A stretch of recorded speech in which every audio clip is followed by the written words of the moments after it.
Tantor Audio, a division of Recorded Books, presents The Brain in Search of Itself, Santiago Ramón y Cajal and the Story of the Neuron, by Benjamin Ehrlich. Narrated by Timothy Andrés Pabon. I know who I am and who I may be if I choose. Don Quixote. Every man, if he is so determined, can become the sculptor of his own brain. Santiago Ramón y Cajal. Prologue. A vehement desire of my soul. Hour after hour, year after year, Santiago Ramón y Cajal sat alone in his home laboratory, head bowed and back hunched, his black eyes staring down the barrel of a microscope, the sole object tethering him to the outside world. His wide forehead and aquiline nose gave him the look of a distinguished, almost regal gentleman, though the crown of his head was as bald as a monk's. He had only a crowd of glass bottles for an audience, some short and stout, some tall and thin, stopped with cork, filled with white powders and colored liquids. The other chairs, piled high with journals and textbooks, left no room for anyone else to sit. Stained with dye, ink, and blood, the tablecloth was strewn with drawings of forms at once otherworldly and natural. Colorful, transparent slides mounted with slivers of nervous tissue from sacrificed animals, still gummy to the touch from chemical treatments, lay scattered on the work table. With his left thumb and forefinger, Cajal adjusted the corners of the slide, as if it were a miniature picture frame under the lens of his microscope. With his right hand, he turned the brass knob on the side of the instrument, muttering to himself as he drew the image into focus. Brownish-black bodies resembling ink blots, radiating thread-like appendages set against a transparent yellow background. The wondrous landscape of the brain was finally revealed to him, more real than he could have ever imagined. In the late 19th century, most scientists believed that the brain was composed of a continuous tangle of fibers, as serpentine as a labyrinth. Cajal produced the first clear evidence that the brain is composed of individual cells, later termed neurons, fundamentally the same as those that make up the rest of the living world. He believed that neurons served as storage units for mental impressions, such as thoughts and sensations which combine to form our experience of being alive. To know the brain is equivalent to ascertaining the material course of thought and will, he wrote. The highest ideal for a biologist, he declared, is to clarify the enigma of the self. In the structure of neurons, Cajal thought he had found the home of consciousness itself. Santiago Ramón y Cajal is considered the founder of modern neuroscience. Historians have ranked him alongside Darwin and Pasteur as one of the greatest biologists of the 19th century and among Copernicus, Galileo, and Newton as one of the greatest scientists of all time. His masterpiece, The Texture of the Nervous System of Man and the Vertebrates, is a foundational text for neuroscience, comparable to On the Origin of Species for evolutionary biology. Cajal was awarded the Nobel Prize in 1906 for his work on the structure of neurons, whose birth, growth, decline, and death he studied with devotion and even a kind of compassion, almost as though they were human beings. The mysterious butterflies of the soul, Cajal called them, whose beating of wings may one day reveal to us the secrets of the mind. He produced thousands of drawings of neurons, as beautiful as they are complex, which are still printed in neuroanatomy textbooks and exhibited in art museums. More than 100 years after his Nobel Prize, we are indebted to Cajal for our knowledge of what the nervous system looks like. Some scientists even have Cajal's drawings on neurons tattooed on their bodies. Only true artists are attracted to science, he said.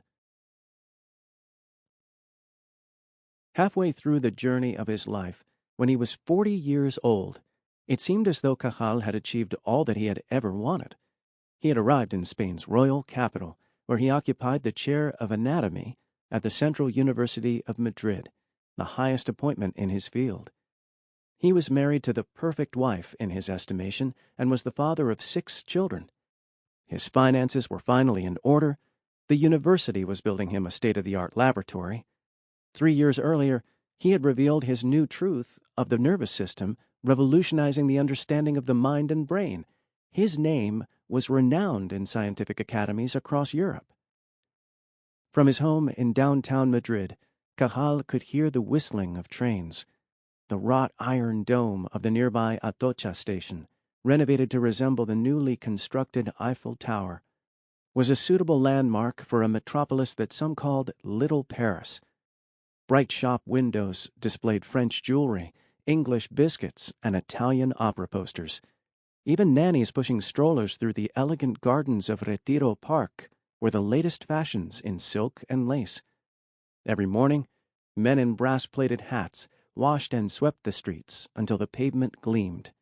On every corner there was a cafe, where famous artists gossiped, bullfighters recounted their triumphs, and politicians discussed the fate of the nation while lounging on overstuffed couches, sipping liqueurs and chocolate until dawn. The sidewalks were so congested that on Sundays and holidays it seemed impossible to move. Madrid was a city where no one ever asked where you were from. That was one of the reasons Cajal liked living there. The father of the Neuron had no memory of his birthplace. His family had moved away when he was 17 months old. Where he was raised, people were identified by the names of their native villages. The directory of the school he attended listed Petilla next to his name, and any formal petition to his university began with, I, Santiago Ramón y Cajal, native of Petilla. Petilla was a tiny village located in the distant mountains of northeastern Spain, the highlands of Alto Aragon. His draft notice, his doctoral degree, his marriage certificate, the birth certificates of his children, all served as reminders that he had almost no knowledge of his own origins. In spite of the many advantages of his life in Madrid, Cajal could no longer deny a vehement desire of my soul. He longed to return to his birthplace, to know the first impressions of his own brain, to travel back in time through the landscape of his consciousness until he arrived at its source.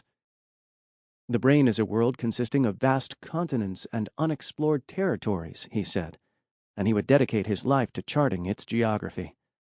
Now, in 1892, what he sought was hidden in a village so microscopic that it did not appear on any map. According to legend, in the 12th century, King Pedro II, the Catholic, of Aragon, lost a card game to his royal neighbor King Sancho VII, the Strong, of Navarre. King Pedro offered 4 castles, including Petilla, as collateral for the debt of 20,000 maravedis, a medieval copper coin. 6 centuries later, when Napoleon conquered Spain, he divided the country into provinces, preserving its historic boundaries. Petilla became an exclave, surrounded by a foreign kingdom. No roads connected the village to even its closest neighbors. It is hard to imagine a more remote and isolated outpost in all of Spain. Cajal's journey home could be broken up into 3 stages, each transporting him back in time and further away from civilization.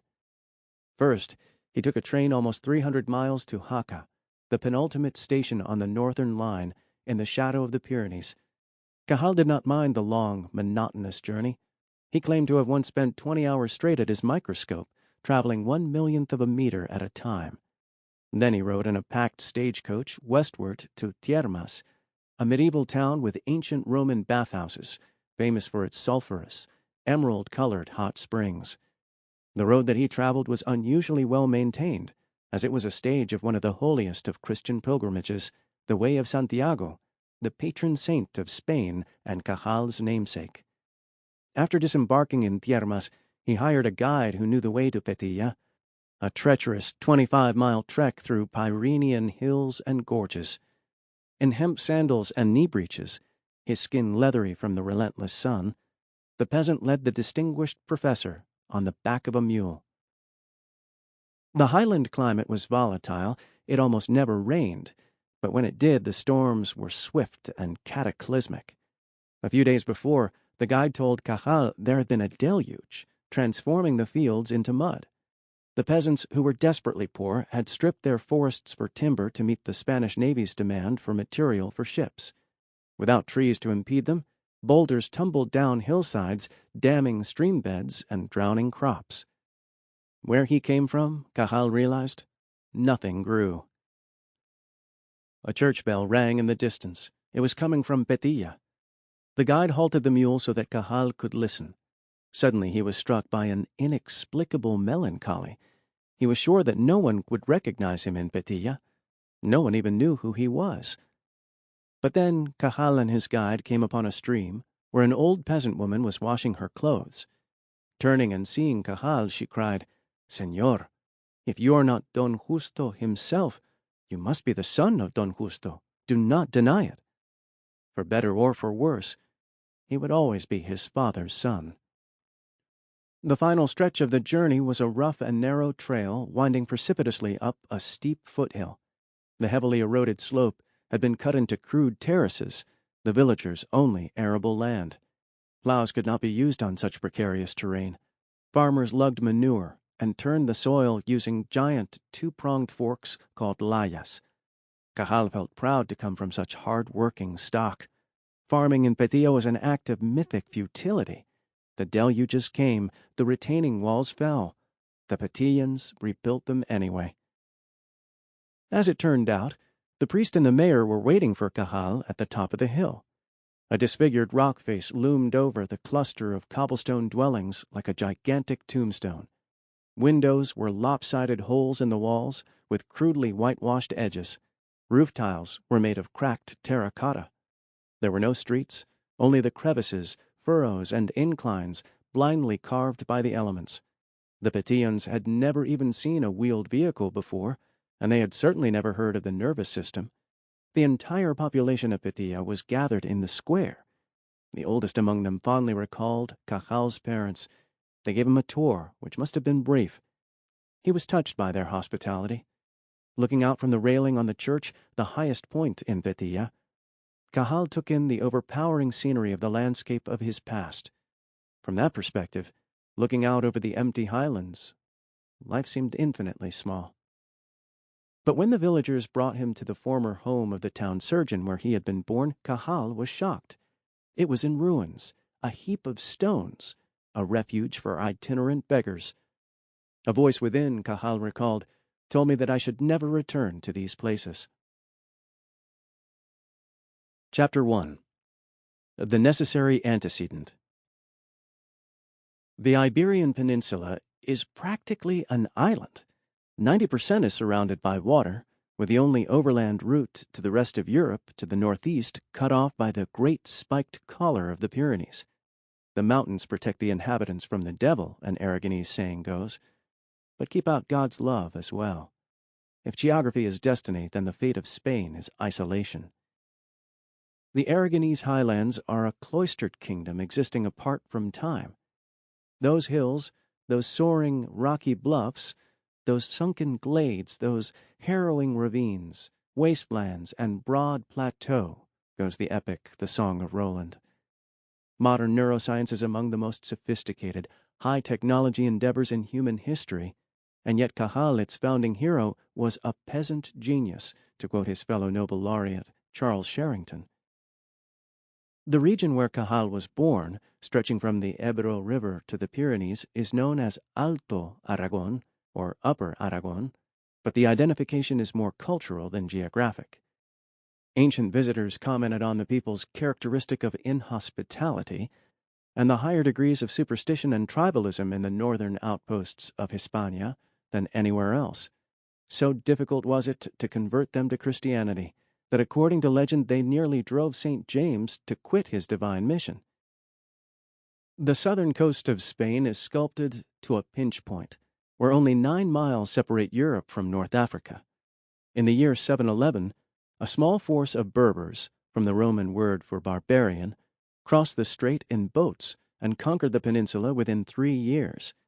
After the turn of the 9th century, the Frankish king Charlemagne established the territory south of the Pyrenees as a buffer zone, and the highlands became the sacred battleground of a war between Islam and Christianity. Those Moorish rulers who were flourishing in the south considered the frontier region too godless and lawless for anyone but the most devout warriors to survive in. A few highland countries formed a core of resistance, and in the 11th century became the Kingdom of Aragon, which led the charge to expel the Moors. Finally, in the 15th century, Aragon merged with the Kingdom of Castile to form the nucleus of modern Spain. This account of Spanish history, known as the Reconquest, is essentially a romantic myth, a story of national identity conjured and popularized in the second half of the 19th century, when Cajal was coming of age. The northern highlands, guarded by castles, forts, and towers, remained a contested territory controlled by neither Muslims nor Christians, and it was there in the year 864 that García de Benavides, nephew of the king of Pamplona, and Ibn Abdallah, son of the ruler of Zaragoza, fought a duel over a piece of territory. According to legend, both men broke their armor and chipped their daggers, but continued swinging maces, bare-chested. Abdallah knocked García to the ground and was about to deliver the fatal blow, but García ripped a stone from the ground and smashed his enemy across the face, completely detaching his lower jaw, killing him instantly and scattering his teeth across the battlefield. In Aragonese, a distinct Romance language, the word cachal, or cajal, means molar. As the Greek historian Strabo noted, the highlands were an exceedingly wretched place to live in, and Cajal's family came from the central Pyrenean region, the most rugged terrain of all. Annual rainfall was so low that grass for livestock dried up, and so few trees grew that peasants were left to gather firewood from bushes and shrubs. In the summer, the sun beat down like a vengeful god, and in the winter temperatures could plummet to 20 degrees below zero, so cold that some highlanders afraid of freezing never took off their clothing. Agricultural plots were no more than a few acres of thin, stone-cluttered soil. Cajal's father, Justo Ramón y Cajal, would have been the hero of the family had he never had a son. He was born in 1822 into a family of indigent farmers in Larres, which with over 200 residents counted among the most populous villages in the comarca, or district. In those days, school was not compulsory, and so at around 7 years old, as was customary for Highland children, Justo began to work both as a farmhand and as a shepherd. The land was still ruled by the medieval law of inheritance, which dictated that to keep plots intact, property was to be inherited by firstborn sons only. Justo, the third son, grew up knowing that he would inherit nothing. He could either live under the guardianship of his eldest brother or leave his native village in search of a livelihood. But given the almost complete lack of social mobility in 19th century Spain, his best option would have been to become a farmer, following in the footsteps of his own father, Esteban Ramon, also a younger son lacking an inheritance. Justo was in love with Antonia Cajal, the only daughter of the town weaver, whose family lived practically next door. Though 3 years older than Justo, she was confirmed during the same ceremony as he was. In Alto Aragon, a traditionalist conservative society, where marriage was both a mercantile and sacred contract, whole communities protested the births of bastard children and divorces with extravagant, mocking parades. Courtship was a matter of pragmatism, and with neither money nor prospects, Justo could not have been seen as a desirable match.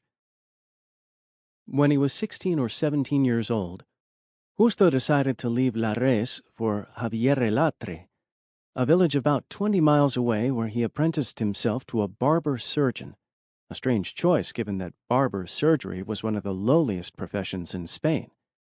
But Antonia's mother came from the Casa Mancebo, the house of nurses and barbers, and Justo may have wanted to impress her family. He promised Antonia that he would marry her when he returned. Surgical procedures were once the province of the clergy until a 20th century papal bull declared the shedding of blood unholy. Already present at monasteries, tonsuring monks' hair, barbers were skillful enough with a razor to open veins. In the Middle Ages, the most common medical treatment was bloodletting, a means of restoring equilibrium among the body's four humors, an imbalance of which was thought to cause disease. One Renaissance handbook claimed that bleeding clears the mind, strengthens the memory, cleanses the guts, dries up the brain, warms the marrow, sharpens the hearing, curbs tears, promotes digestion, produces a musical voice, dispels sleeplessness, drives away anxiety, feeds the blood, rids it of poisonous matter, and gives long life. Ads posted outside shops depicted barber surgeons with rolled-up sleeves and blood-soaked hands, amputating limbs or bandaging heads. For the first few years, Justo performed menial tasks, sweeping the shop floor and bringing water from the well to heat curling irons and wash shaving cloths. By watching his master, Albeita, Justo learned to wield the razor, extract teeth, administer enemas, splint fractures, and apply poultices, proving such a quick study that soon Albeita let him treat patients by himself. Roughly 75% of Spaniards over the age of 10 were illiterate, and in the highlands that number was closer to 90%. Justo either never attended school or left before he could learn to read. Albeita possessed an ample library, where during his scant off-hours, Justo taught himself to read, probably by matching up the illustrations of barber surgery practices with his direct experience in the shop. In the process, he discovered that he had been blessed with a miraculous gift. He was able to memorize entire textbooks. The Spanish word for bloodletter, sangrador, was so demeaning that the Oxford English Dictionary notes that, though the term literally means bleeder, it also means an ignorant pretender to medical knowledge. To evade the stigma, sangradores lobbied the Queen for a name change, and in 1836, right before Justo began his apprenticeship, she finally granted their request, reorganizing the medical hierarchy into 3 classes within the medical profession: first class physicians, second class surgeons, and third class barber surgeons. With Albeita, Justo had found not only a livelihood, but also perhaps an inheritance, as he might one day take over his master's shop or open his own. But Justo could not stand the thought of anyone looking down on him, and he believed that with his extraordinary memory, he could elevate his status by earning an academic degree. One day, when he was 21 years old, Justo shocked Albeita by announcing his departure. With his remaining salary and a small loan from his eldest brother, Justo set out for Zaragoza, walking 70 miles to the provincial capital, toting all his worldly belongings over his shoulder. If you give an Aragonese man a nail to drive, a saying goes, he would rather use his head than a hammer. Justo settled in the working-class neighborhood of the Arrabal, where he apprenticed with another barber surgeon while attending secondary school, eventually completing his degree. Without telling his master, he applied for a job at the provincial hospital as a practicante, a medical assistant, beating out 25 other candidates to finish first in the competitive examinations. Though the practicante represented the highest achievement for a barber surgeon, Justo knew that he would remain subservient to the actual surgeons and physicians unless he earned a university degree. He enrolled at the University of Zaragoza for a second-class certificate in surgery, but in 1845, the medical program there was shut down. At that point, he could have returned home and married Antonia, as he had promised, but no desire was stronger in him than professional ambition. Justo moved to Barcelona, a 7-day walk away, where he continued his training at the University Medical School, which boasted the first modern medical program in Spain. The population of Barcelona, the capital of Catalonia and the first Spanish city to undergo industrialization, was 200,000, 1,000 times greater than that of his native village. Immigrants from the provinces crammed into foul-smelling slums and shacks made out of garbage. Homeless, Justo wandered the streets for days. In the village of Sarria, just north of the city, Justo found a barber surgeon who let him work as his assistant while attending classes, walking to and from the university an hour each way. He adopted a strict regime of austerity, spending no money, wasting no energy or time, refusing to let anything distract him. On Sundays and holidays, he opened his own portable barber stall near the port, the most popular destination in Barcelona. As hundreds of ships bobbed in the Mediterranean, thousands of dockhands and sailors roamed the quay in need of a shave. At Spanish universities, professors recited classical medical texts, which students were then required to memorize and recite back. Justo was the ideal medical student, and he increased his memory capacity with the popular training techniques of Abbé Moino, a French savant and priest whose method of associating words with sounds and meanings allowed him to retain up to 41,500 words and up to 12,000 facts. In 1847, Justo earned his licentiate in surgery with highest honors, officially entering a higher class. Justo kept pushing ahead, enrolling in a doctoral program at the University of Barcelona with the aspiration of becoming a physician. Bad luck struck him almost immediately, however. Justo's boss fired him. Making matters worse, Barcelona was in the midst of an economic crisis resulting in mass unrest, which the government suppressed by firing cannonballs into crowds of protesters. A stray one demolished Justo's stand and wounded his leg. Injured and unemployed, he had no choice but to return to the highlands. In January 1848, there was an opening for a surgeon in Petilla, where the villagers suffered from high rates of asthma, thought to be the results of exposure to the harsh northern winds. Despite his achievements, the salary was less than half that of a typical rural surgeon. Justo agreed to provide sanitary services, including shaving the villagers and treating venereal diseases. In exchange, in addition to his meager salary, he would receive 30 loads of wheat per year and would be exempt from taxes. The ayuntamiento, the municipal council, gave him living quarters in a cobblestone building slightly taller than its neighbors, set on uneven ground with a main entrance in the back. On the ground floor, usually used for storing animals and tools, Justo established an office, a wooden table on the flagstone floor, and 2 mirrors facing each other, one large and one small. On the second floor was space for a family. Within a year, when Justo had saved enough money to furnish his home, he decided it was finally time to marry Antonia and have children. On September 11, 1849, Justo Ramón y Casasus Pardo Casasus and Antonia Cajal Puente Marín Sautué were married at the same church in Larres where they had been confirmed. Their first child was born on May 1, 1852 at 9 in the evening, in a small room in the town surgeon's house, on a simple iron-framed bed beneath a cross nailed to the cracked plaster wall.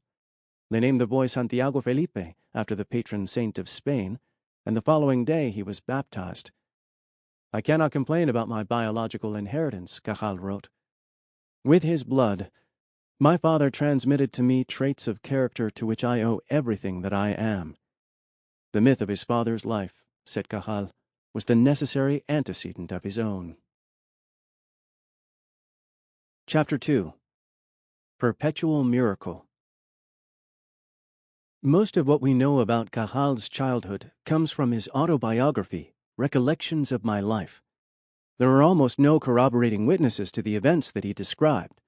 Autobiography is inherently unreliable.